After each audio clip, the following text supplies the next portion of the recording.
Hello বন্ধুরা, এই দেখো আমাদের সেকেন্ড ফ্লোর ফ্ল্যাটে ওঠা সিঁড়ি। এটা সিঁড়ি দিয়ে উঠে, এটা অনেক পুরনো ফ্ল্যাট না, ওই জন্য এন্ট্রি ওয়েতে একদমই জায়গা নেই, খুব কম জায়গা।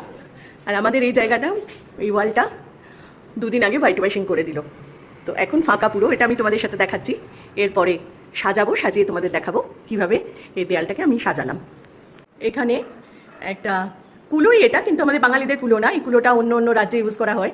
ওখানে আমার মেয়ে মা দুর্গার মুখ পেন্ট করেছে, এইটা এই সাইডে লাগালাম। মাঝখানে একটা পেরেক আছে, পেরেকে গণপতি বাবাকে বসালাম। জয় গণপতি বাবা। এবার আমরা লাগাচ্ছি আমাদের নেম প্লেট। এটা আমরা কিনেছিলাম কলকাতায়, ওই যে কি একটা মেলা হয় ডিসেম্বরে, বিশাল বড়, নামটা মনে পড়ছে না এখন, দেখো ওখান থেকে কিনেছিলাম, হস্তশিল্প মেলা, এটা ওখান থেকে কিনে আছে।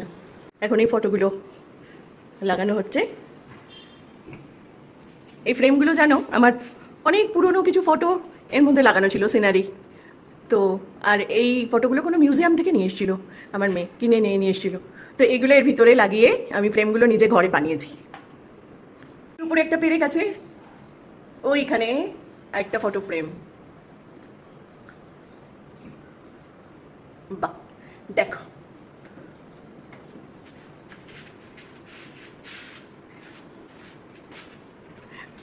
নতুন পেন্টের পরে কিছু ভি লাগাও, কি সুন্দর খুলে আসে না জিনিসগুলো, এটাই খুব ভালো লাগে। মাটির মুখোশ একটা এখানে হলো, আর একটা এখানে হলো। এদিকটা যেটা দেখছো, এটা আমার পড়োশি, যে তাদের নেমপ্লেট এখানে লাগানো থাকে, ওরাও লাগাবে। মানে এই আধাটা আমারটা, আমার পোর্শনটা আমার সাজানো হয়ে গেল।